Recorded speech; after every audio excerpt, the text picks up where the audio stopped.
قدرمند رسول الله مبارک علیه السلام بل ځای ارشاد فرمایي للصائم فرحتان د روژه دور سړي دپاره دوې خوښې دي د روژه دور سړي دپاره دوې خوښې دي نمبر 1 اذا افطر فرحه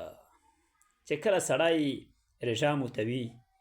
بیا په دغې وخت چې سړی خوشحول وي عموما قدرمند دا خو موږ خپله تجربات وو چې کله هم مشپشین مطلب 4 بجې شي یا 3:30 بجې شي یا د وخت نه بعد مشپشین نه بعد عموما انسان ډېر زیات خوشحول وي روژه موتي ته یا به ته تژکای وي سړی د هر رنګه د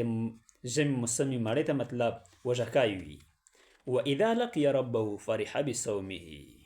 چې کله خوږه رب سره ملوي چې د آخرت په ورځ باندې قدرمند دی الله د ایمان سره ژوند الله د ایمان سره مرګ نصیب کو الله د ایمان سره ژوند الله د ایمان سره مرګ نصیب کو میشتو ته ډېره خوښۍ پوتې دي میشتو ته ډېره خوښۍ پوتې دي خاصا د خوږه رب سره ملاودل پوتې دي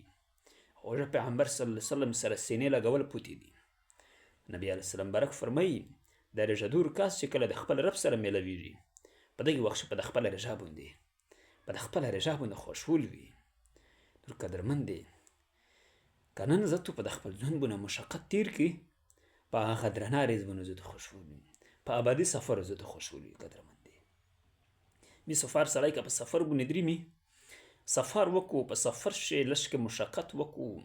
لږ کې په ځون باندې ستړې ستمنه تېره کړو خو بیا وره د کور ولا یا د رنګې ټول اهل عیال یې بېزتي په خوښي باندې وي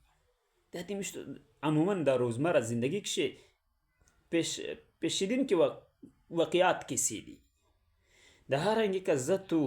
په دا لږ کې ژوند باندې محنت وکړي ابدي سفارو الله میشتو سته قدرمند ارزونکو هغه ویش سفارو الله میشتو سته ارزونکو